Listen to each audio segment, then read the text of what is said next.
আগামী 2রা আগস্ট 5:30টার সময় কলেজ মোড়ে একটা প্রতিবাদী সভার আমরা আয়োজন করেছি।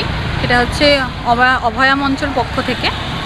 তো সেই অভয়া যে 1 বছর ধরে আমরা লড়ছি অভয়ার জন্য, যে 1 বছর ধরে বিচার পাইনি, সেই জন্য এই প্রতিবাদী আমাদের সভা।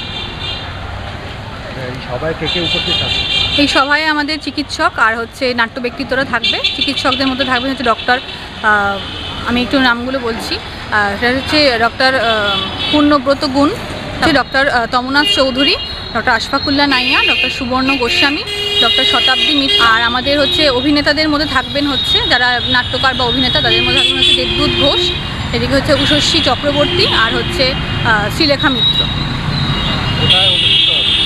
আমাদের এই কলেজ মোড়ে এই ভোজরাতের সামনেই বিকেল 5:30টায় এটা প্রোগ্রামটা আমাদের হচ্ছে। কেন এত চিন্তা করছো বলো তো? সামনেই মেয়ের বিয়ের এত খরচ, সোনার দাম দেখেছো? নিউ মথুরা প্রসাদ জুয়েলার্সে একদম পেপারের দরে সোনার গহনা পাওয়া যায়, আর মজুরি একদম আমাদের সাধ্যের মধ্যে। তাই তবে চলো আজই যাই। বিয়ে বা যে কোনো অনুষ্ঠানে সোনার গহনা মানে নিউ মথুরা প্রসাদ জুয়েলার্স। এখানে কাগজের দরে ও অতি কম মজুরিতে সোনার গহনা পাওয়া যায়। নিউ মথুরা প্রসাদ জুয়েলার্স, কাঁচরাপাড়া। হ্যাঁ, অরাজনৈতিক মঞ্চ, এখানে তো রাজনীতির কোনো প্রশ্ন উঠতেই পারে না। কারণ হচ্ছে অভয়ার যে সমস্যাটা, যেটা 1 বছর ধরে চলছে, সেখানে রাজনীতির রং মেশানো মানে সেটা লজ্জাজনক খুব ব্যাপার। যারা মনে করেন যে অভয়ার বিচার পাওয়াটা দরকার, যেটা 1 বছর ধরে আমরা বিচারের জন্য রাস্তায় নেমেছি বারংবার, তাদের সবার জন্য এই হচ্ছে সমাবেশ। সেখানে নানা ধর্ম, নানা বর্ণ এবং নানা রঙের মানুষের এখানে তারা উপস্থিত থাকবেন। তো সেখানে রাজনীতির কোনো প্রশ্নই নেই।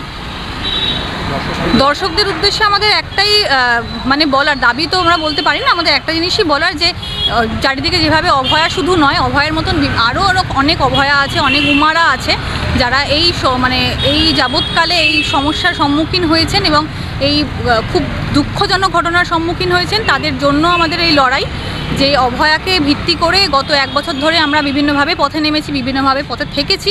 গোটা সাধারণ মানুষ যারা পথে থেকেছেন, তাদের সবার কাছে আমাদের একটাই কথা বলা, যে এই প্রতিবাদে আমাদের সাথে থাকুন আর এই প্রতিবাদ সভাটিকে আপনারা সফল করুন। প্রায় 1 বছর হয়ে গেল, এখনো দোষীত শাস্তি হলো না, কি বলবেন? হ্যাঁ, সেটার জন্যই আমাদের লড়াই। এখন যারা সরকারে আছেন, যেই সরকার আমাদের চলছেন, তাদের হাতে সবটা।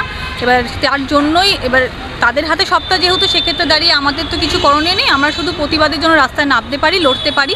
সেটাই আমরা লড়ছি, বিগত 1 বছর ধরে লড়ছি।